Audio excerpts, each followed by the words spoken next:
Assalamualaikum warahmatullahi ta'ala wabarakatuh. Alhamdulillah, alhamdulillahi ja'alal qalamah lil kitabah, wal kitabah lil kiro'ah, wal kiro'ah lil ma'rifah, wal ma'rifah lil ibadah, wal ibadah lillah wa fillah. Salawat serta salam tak lupa kita curahkan kepada baginda alam Sayyidina wa habibina wa syafi'ina wa qurrati a'yunina wa maulana Muhammadin sallallahu alaihi wasallam. Alhamdulillah rabbil alamin, amma ba'du. Halo sahabat semuanya, teman-teman semuanya, kembali lagi bersama saya Falajul Hijah. Bagaimana kabar kalian semua? Semoga dalam lindungan Allah Subhanahu wa taala. Amin ya rabbal alamin. Di sini saya akan mempresentasikan akar pola dan kelas kata dalam bahasa Arab. Nah, kelas kata juga ada loh dalam bahasa Indonesia. Nah, tapi saya tidak membahas kelas kata dalam bahasa Indonesia. Nah, berfokus pada akar pola dan kelas kata bahasa Arab dalam bahasa Arab. Oke, kita lanjut. Bahasa Arab memiliki prinsip akar dan pola secara struktur dan semantik. Leksikon bahasa Arab berkaitan dengan akarnya. Akar-akar tersebut diderivasikan dengan menggandakan radikal tengah, menambahkan vokal panjang di antara radikal, dan menambahkan prefiks yang berupa konsonan atau kombinasi dari proses-proses tersebut.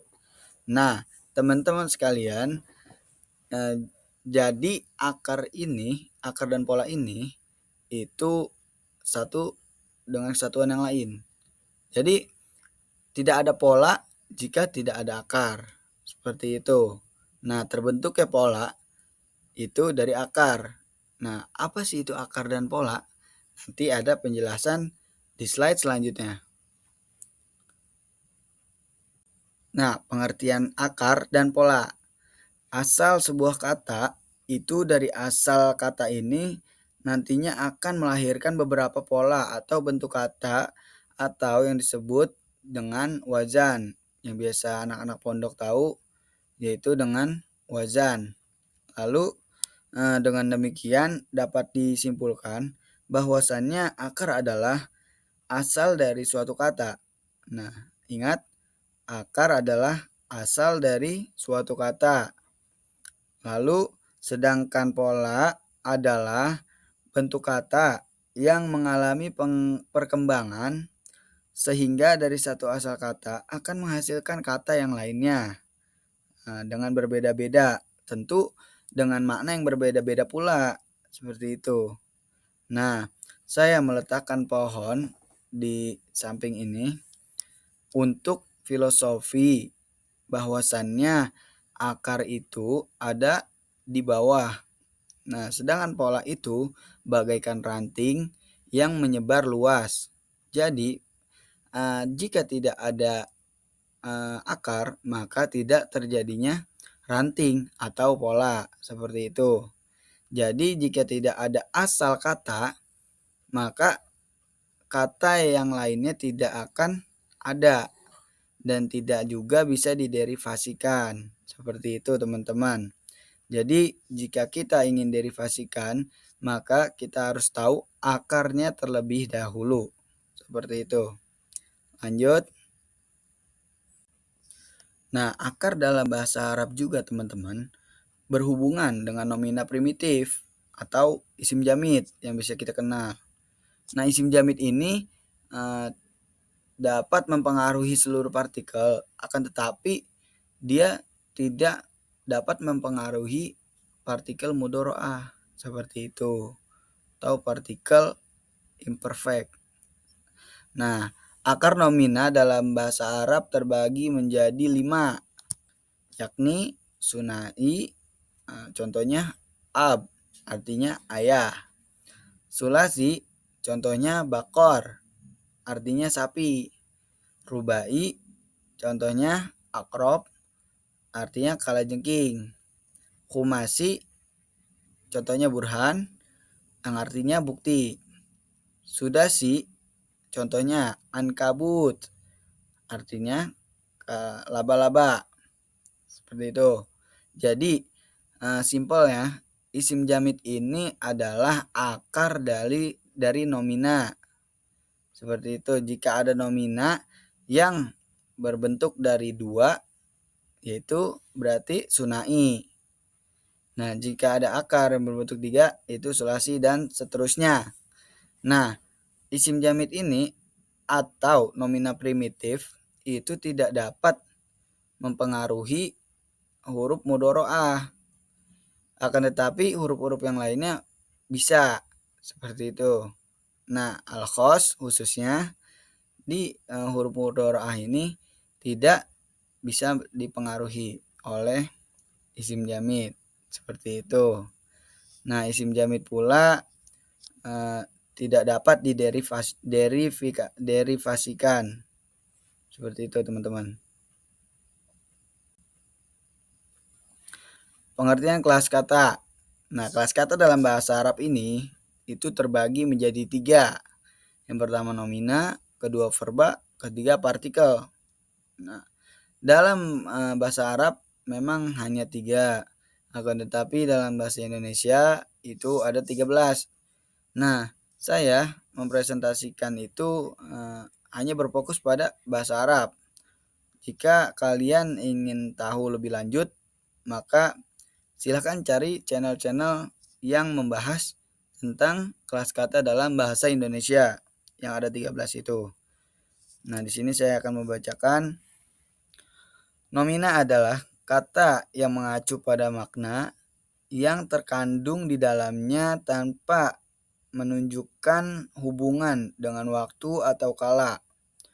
Jadi dari nomina ini bahwasannya nomina itu tidak mengacu pada kala atau waktu. Seperti itu. Berbeda dengan verba. Jika verba adalah kata yang mengacu pada peristiwa atau terjadi pada waktu tertentu. Jadi perbedaan antara nomina dan verba yaitu jika nomina tidak mengacu pada waktu dan kala. Nah, lalu jika verba itu mengacu pada waktu dan kala. Contoh dari nomina itu yaitu faslun. Nah, artinya kelas. Tidak merujuk pada waktu dulu, waktu sekarang, atau yang akan datang. Tapi jika verba itu merujuk pada waktu dulu, sekarang, atau masa depan. Seperti itu. Contohnya nanti ada di samping. Lalu selanjutnya partikel. Nah, partikel ini bermakna ketika berdampingan dengan kata lain atau kalimat lain. Jadi partikel ini dapat bermakna, ya, bisa dimaknai jika berdampingan dengan kata lain. Tapi ada juga partikel yang tidak diartikan. Contohnya bazaidah. Bazaidah tersebut tidak dapat diartikan, ya. Tapi nanti di contoh selanjutnya ada partikel ba yang bisa diartikan yang telah ada di dalam ayat Al-Qur'an. Seperti itu. Nah, ini contoh dari 3 kelas kata tersebut. Yang pertama nomina, kitabun, yang artinya buku. Lihat tidak mengacu pada kala atau waktu. Lalu contoh kedua dari verba, ta'allama, yata'allamu, ta'allam. Nah, perbedaan dari 3 ini, ta'allam itu verba perfect. Nah, yata'allamu itu verba imperfect. Ta'allam itu verba prefix, ya. Jadi verba perfect itu menjelaskan tentang yang sudah lampau, yang telah terjadi. Contohnya, dia telah belajar. Seperti itu. Lalu ada lagi ya ta'allamu, verba imperfect, yang artinya dia sedang belajar. Artinya verba imperfect itu yang sedang dilakukan saat ini, waktu ini, seperti itu. Lalu contoh berikutnya, ta'allam, verba perfect, verba prefix, ya, yang artinya memerintah. Contoh ta'allam, belajarlah. Ya. Lalu selanjutnya ada partikel. Partikel ini dimaknai ya, karena bersandingan dengan kalimat kolam, dengan kata kolam.